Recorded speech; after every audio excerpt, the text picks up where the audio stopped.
Thank you, Speaker Sir, for allowing me to speak on the President's address.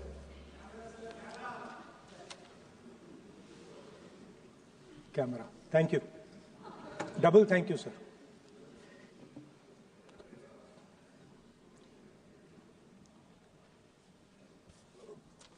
I heard the President's address. I sat there with Kharge ji and I listened to it. And I must say, I struggled through the President's address to maintain my attention on what was being said, because I had heard pretty much the same President's address the last time and the time before that and the time before that. And it was the same laundry list of things that the government has done.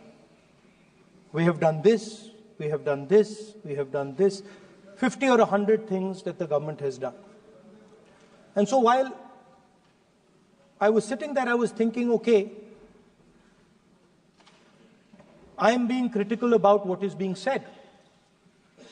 And I am saying that this is not the type of President's address that should be delivered. Well, the question came to my mind, what type of address would an India Gathbandhan government deliver? How would that address be different than the address we heard? Because it's no point me saying that it is a laundry list and then not providing an alternative idea. And so today I would like to lay out some dimensions of what an alternative address would look like, what the India Gathbandhan would probably focus on, and where we would lay emphasis. The future of this country is going to be decided by the young men and women of this country, the youth of this country. So I think anything we say has to be addressed to them, has to be spoken to them. The first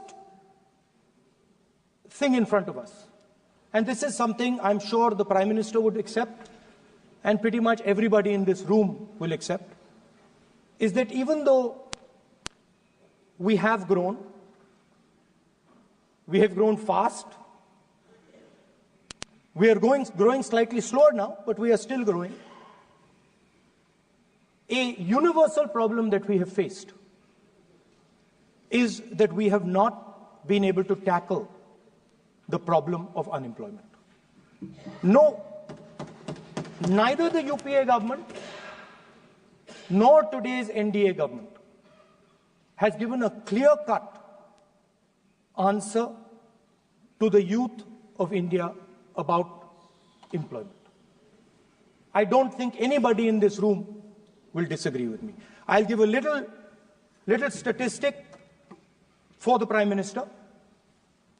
The Prime Minister, something I would agree with directionally. The Prime Minister proposed the Make in India program. I think a good idea. We saw the statues, we saw the functions, we saw the so-called investment, and the result is right in front of me. Manufacturing fell from 15.3% of GDP in 2014 to 12.6% of GDP today. That is the lowest share of manufacturing in 60 years. I'm not even blaming the Prime Minister, because I think it would not be fair to say he didn't try. I could say that the Prime Minister tried, and I think conceptually Make in India was a good idea, but it's pretty clear that he failed, because manufacturing went from 15.3% of GDP to 12.6%. So the first question that any alternative vision would answer to the youngsters of our country is, okay, what and how are we going to solve this problem of employment? Any country basically organizes two things. You can organize consumption, and then you can organize production. Modern way of saying organizing consumption is services. Modern way of saying organizing production is manufacturing. But there is more to production than simply manufacturing. For example, agriculture also is about production. Now, pretty much every government since 1990 has done a decent job on consumption, on organizing consumption. Which are the companies that organize consumption? Uber organizes consumption. Reliance organizes consumption. Adani organizes consumption. But we have, as a country, failed in organizing production. We have excellent companies that try to organize production. They are the Mahindras of this world. They are the Bajajs of this world. Part of Tata's organizes production, but the record of the country on organizing production is dismal. And essentially what we have done is we have handed over the organization of production to the Chinese. So this mobile phone, even though we are saying we make this mobile phone in India, that is not a fact. This phone is not made in India.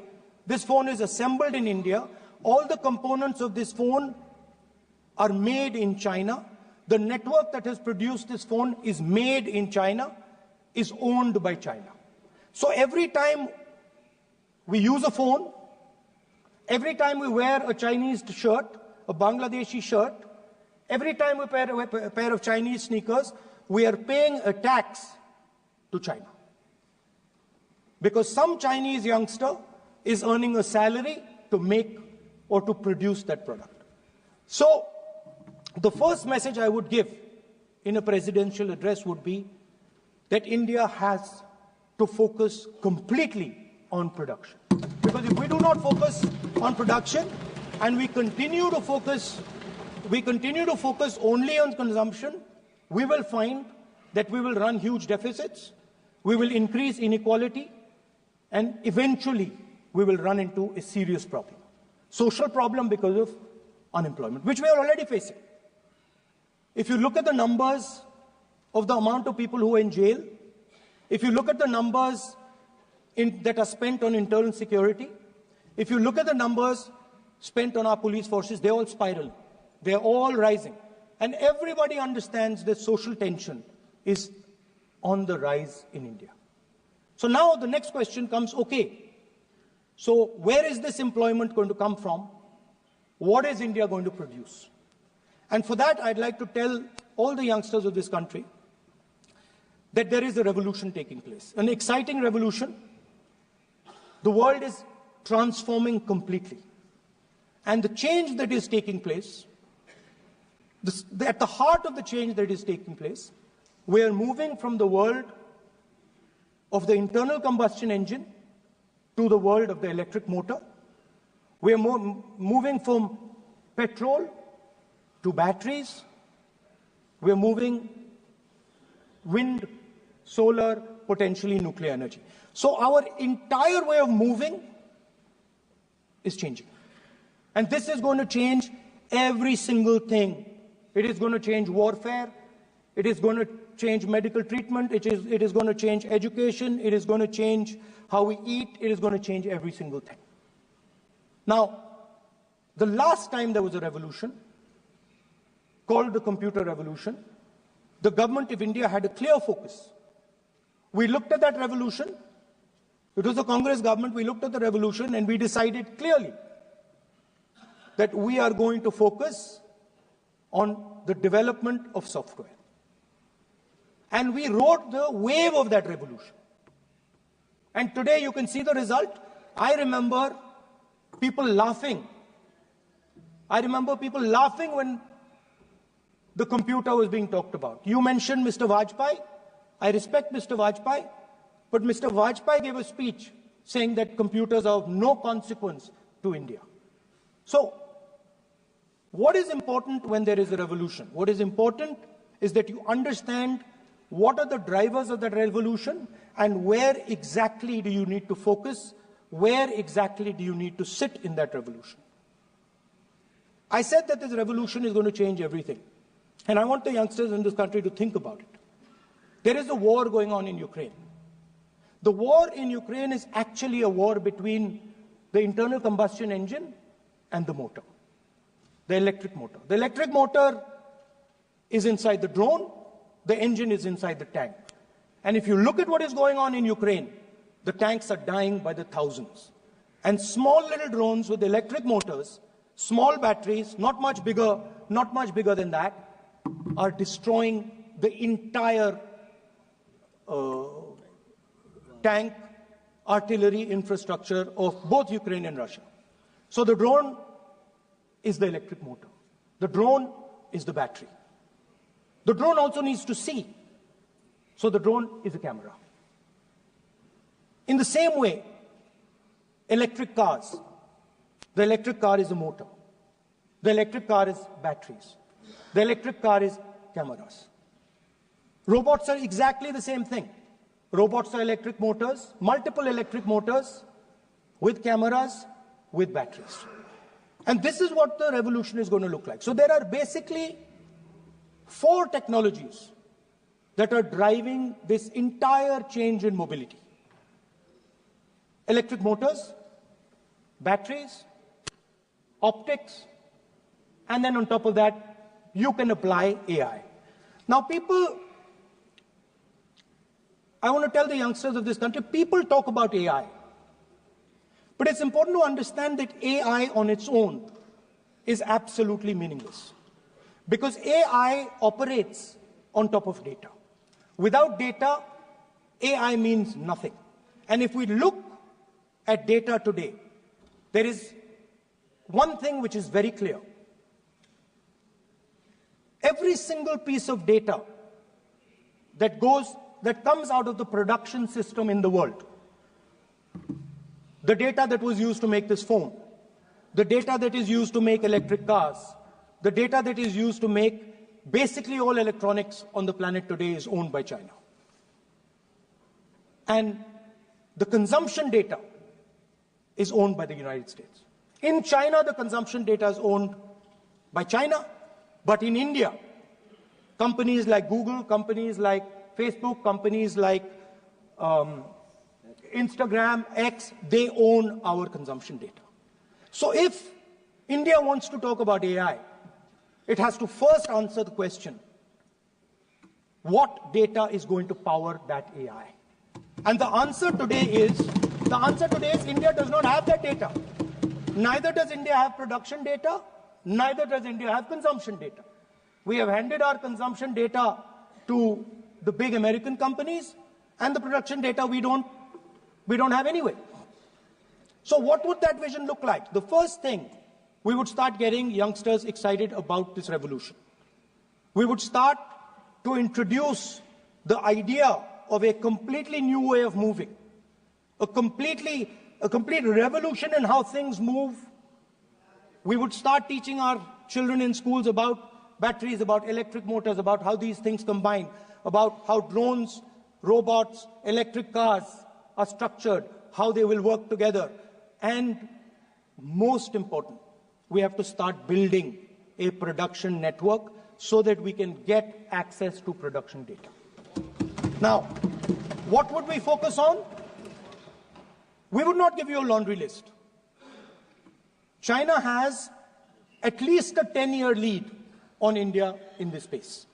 China has been working on batteries, robots, motors, optics for the last 10 years, and we are behind.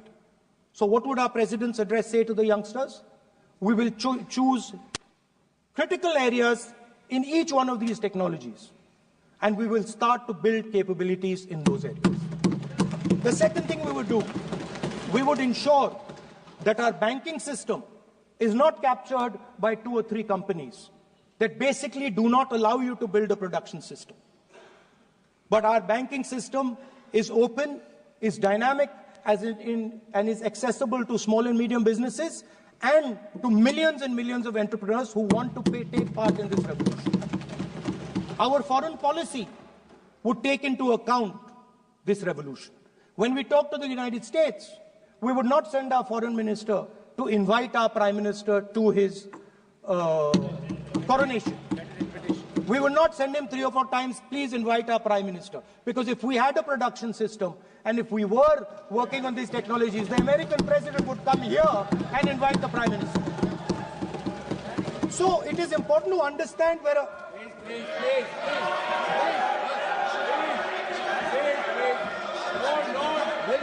foreign policy.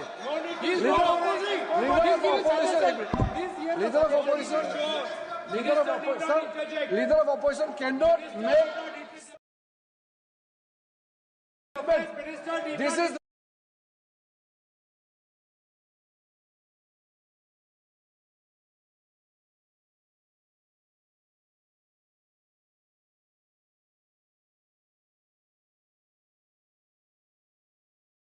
opposition, sir.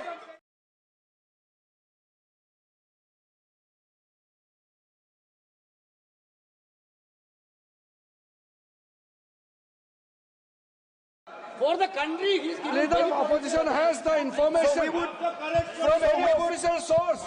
He must inform the House. If leader of opposition has the information, please inform the House. Okay. Who has told you that foreign ministers visited for the purpose which you have mentioned? You must specify it. So, I'm sorry that disturbed you, that question. I apologize for disturbing your peace of mind. It's okay. I've apologized. I've apologized for disturbing your peace of mind. I'm sorry. Apologize for lying to the House. ऐसा नहीं होता है. तो serious होना चाहिए leader of opposition को. कम से कम देश के मामले में तो एक हो. देश के मामले में तो एक वॉइस से बोलना चाहिए. ये गलत बात है. ये ठीक नहीं है. लीडर ऑफ अपोजिशन को इस तरह का बयानबाजी नहीं करना चाहिए. ये गंभीर विषय पर चर्चा चल रही है. इसका गौरव विषय है. So we would start by telling our young men and women that they have to be at the forefront of this revolution. We cannot afford that the Chinese are at the forefront of this revolution. Number one. Number two, we will ensure that the absolute best experts on these technologies would talk to our students, would talk to our youngsters and guide them on what a future, on what these future technologies are going to do. We would make them partners in this revolution. Now, we talk about defense. And today, we have the Chinese. And the Prime Minister has denied it. And the army has contradicted the Prime Minister. It's true. The Prime Minister has denied it. The Prime Minister has denied it. And the army has disagreed with the Prime Minister that China is sitting on 4,000 square kilometers of our land, of our territory.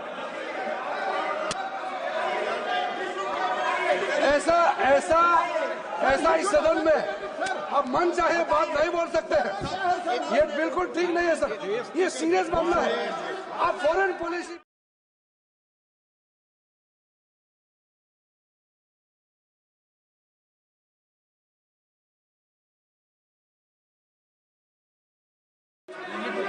प्रदेश प्रतिपक्ष के नेता जो आप विषय बोल रहे हैं, जो विषय आप बोल रहे हैं उसके तथ्यों को Let me speak. सदन के पटल पे रखना. आप पानी. अनुरोध है लीडर ऑफ अपोजिशन बोलिए, हम लोग शांति से सुनेंगे. ये आपका अधिकार है बोलने का, मगर आप मन चाहे ऐसा सीरियस इशू पे कैसे बोल सकते हैं? ये सीरियस मामला है. आप सदन में बोल रहे हैं.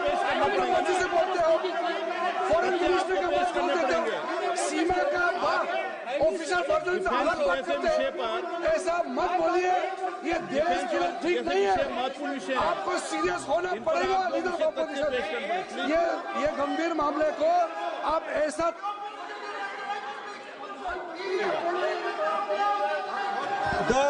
The Prime Minister has denied that Chinese forces are inside our territory, but for some reason, our army keeps talking to the Chinese about their entry into our territory, and our Chief of Army Staff has said that the Chinese are inside our territory. This is a fact. This is not invention, this is a fact. Now, but the reason China is inside our territory is important. Because people think that wars are fought between armies and their weapons. But the fact of the matter is that wars are fought by industrial systems. The fact of the matter is that China has an industrial system that is far stronger, far bigger than our industrial system. And that is why they have the guts to come inside this country. The reason China is sitting inside this country is because Make in India has failed. The reason China is sitting inside this country is because India is refusing to produce. And I am worried that India is going to give up this revolution to the Chinese once again. The reason I made this reference is because everything is connected. If and when we fight a war with China, we will be fighting with Chinese electric motors, Chinese batteries, Chinese optics, and we will be buying Chinese motors, Chinese optics, Chinese batteries. It is a non-sustainable proposition. That is why for our security, for the future of our children, for the future of our country, we have to build a production system, and we cannot allow this revolution to go by. Now, the next step, we have a strategic partner called the United States. The partnership should focus on how India and the United States can work together to take advantage of this revolution. That is what the conversation should be on. Please understand that India is as important as the United States for the simple reason that they cannot build an industrial system without us. They cannot build a production system without us. No matter what they say, the Americans simply cannot do what India can do because their cost structure is much, much, much more expensive than ours. We can build things that the Americans would never imagine. India can do that. So that would be the first part of a president's address. We would talk to the youngsters in India and say to them, we want you to be partners in this revolution. We want to change the Indian banking system so you can have access to it. And we believe in you, we trust in you, and we believe you can take on the Chinese. That's the first part. The second part would be about participation. We have done a caste census in Telangana. And what we have found is shocking. Almost 90% of Telangana is either Dalit, Adivasi, backward, or minority. Almost 90%. And I am convinced that that is the story across the country. I am absolutely convinced that the OBC population of this country is not one less than 50%, possibly 55%. 16% are Dalits, 9% are Adivasis, 15% are minorities. Last budget, there was a photograph. You remember the photograph? Of course. वो मक्खन बांटने वाली, हलवा बांटने वाली photo. मैं हैरान हो गया कि इस बार फोटो ही हटा दी। हलवा खिलाया मगर दिखाया नहीं किसको खिला रहे। नेता प्लीज। तो at the center of any new development paradigm for this country, which runs parallel with the production paradigm I spoke of, which works together with the production paradigm I spoke of, is the participation of lower castes, OBCs, Dalits, Adivasis in the wealth of this country. If we look at the largest corporates in this country, they're all owned. None of them are owned by OBCs. None of them are owned by Dalits. None of them are owned by tribals. If we look at the biggest media companies that support the Prime Minister, every day we see the Prime Minister's pleasant face, smiling face on these media. None of them are owned by OBCs. None of them are owned by Dalits. None of them are owned by Adivasis. This is the fact. So central to any new development paradigm is the architecture of a new paradigm. And that architecture of the new paradigm can only be built once the caste census is placed on this table. Because once the caste census is placed on the table, we will know exactly how much of this country's wealth, how much of this country's power, how many of this country's institutions are owned by 90% of this country. There are OBC MPs in the BJP. There are OBC MPs in the BJP. There are Dalit MPs in the BJP. There are Adivasi MPs in the BJP. Remember, you are OBCs, you have 50% of the population, and you have absolutely no power. I know that you're sitting there and you cannot even open your mouth. That is the truth of the country. प्रधानमंत्री का चेहरा आपको दिखाई नहीं देता है। जाति जनगणना, प्रधानमंत्री का चेहरा आपको दिखाई नहीं देता है। आर्किटेक्चर, अंधे हो गए, participation, revolution in this country that we are going to bring. ये अंधेरा हो गया है। पार्लियामेंट में है। ये कुछ दिखता नहीं है। सोनिया गांधी, प्रियंका ये लीडर ऑपोजिशन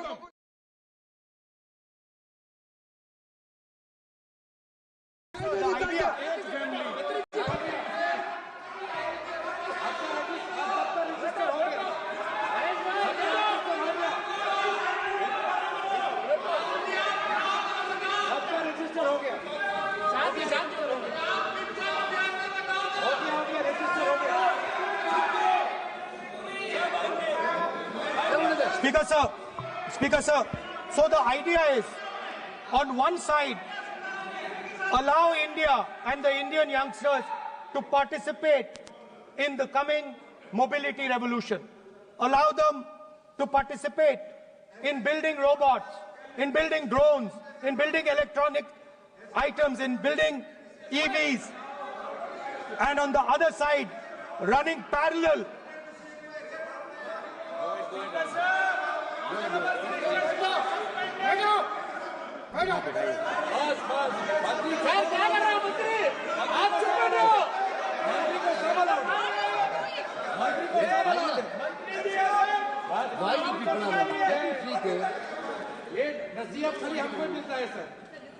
मैंने उनको ही मना the country, Speaker sir. ऐसा नहीं है। So आप भी बहुत डिस्टर्बेंस करते हैं। Okay, Speaker sir. So parallel ideas. One idea: participate in the mobility revolution. Whether you're thinking of economy, weapons, production, healthcare, India should participate in this revolution. India should become the master of the electric motor, master of the battery, master of optics, and master of AI applied on top of that production system. Now imagine the power of AI when we apply it to the caste census. You imagine what we will do with AI and what we will do with the social revolution in this country when we start to apply AI on the data that we get from the caste census. So we are going to run a parallel track. On one side, participation, revolutionizing the participation of Dalits, OBCs, Adivasis, in the ruling of this country, in the institutions of this country, in distribution of wealth of this country, and on the other side, parallel track, challenge the Chinese and participate in the revolution and defeat the Chinese in electric motors, batteries, solar panels, and wind. So that is the first two parts of any presidential election address that any India Gathbandhan leader would give you. The final, of course, we go back to the Constitution. This, our favorite, just like the production system is a weapon, just like Jati Jangarna is a weapon of transformation, this is what the entire architecture is built on. I remember before the elections, all of you were saying 400 par, and you were saying you would change this. And then I was glad to see that the Prime Minister walked in and then was forced to bow his head in front of the Constitution. It was a moment of pride for all Congress people that we had explained to the Prime Minister and to the whole country that no force will dare touch this. I know that the RSS has never accepted this. Mohan Bhagwatji has said that India didn't get independence in 1947. He has said that this constitution is meaningless. I know that that is at your heart. We will never let your dream come true. This constitution is going to rule India always. Now, एक minute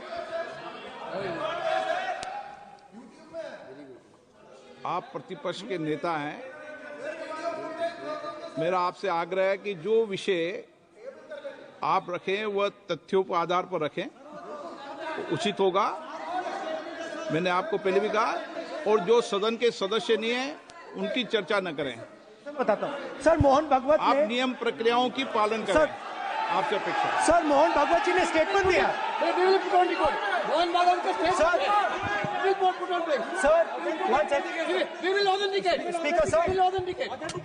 Speaker sir, Mohan Bhagwat ji made a statement saying that India did not receive independence in 1947. It received independence when the Ram Mandir was inaugurated. We will place that on the table.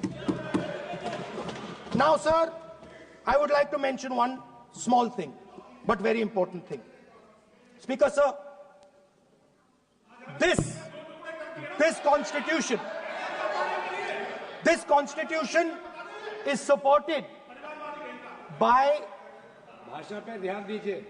this constitution is supported by the vote of our people. Without the secure vote of the Indian people, this constitution means nothing. Now I want to bring to the notice of this House some data, some information about the Maharashtra election. Very simple stuff. Speaker sir, between the Lok Sabha election, which the India Alliance won, and the Vidhan Sabha election,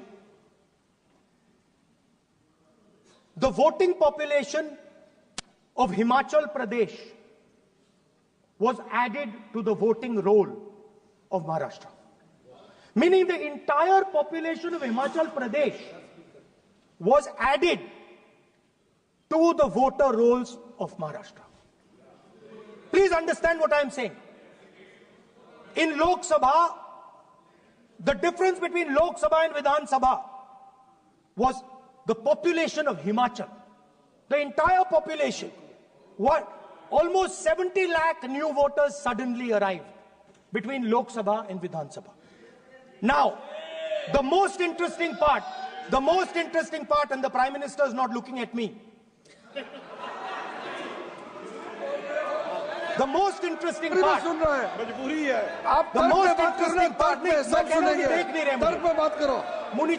suddenly.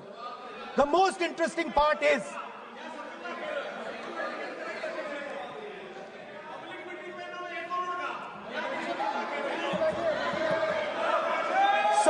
Sir, Maharashtra mein more voters were added in 5 months in Maharashtra than were added in 5 years in Maharashtra.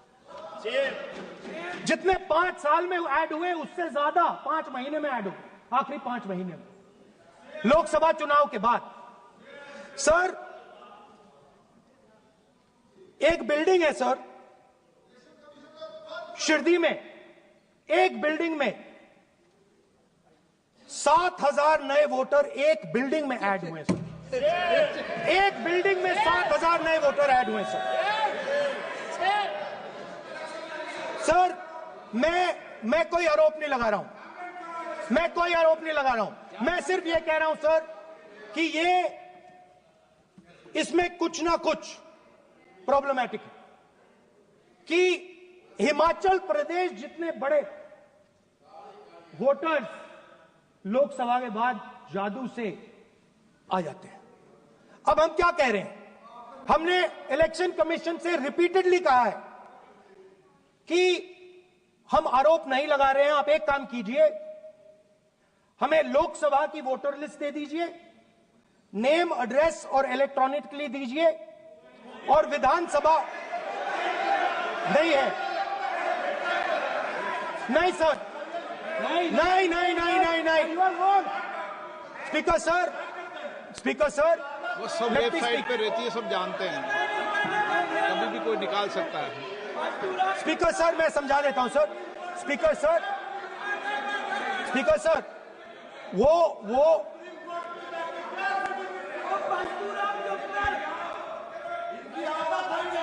Speaker sir, we have asked, speaker sir,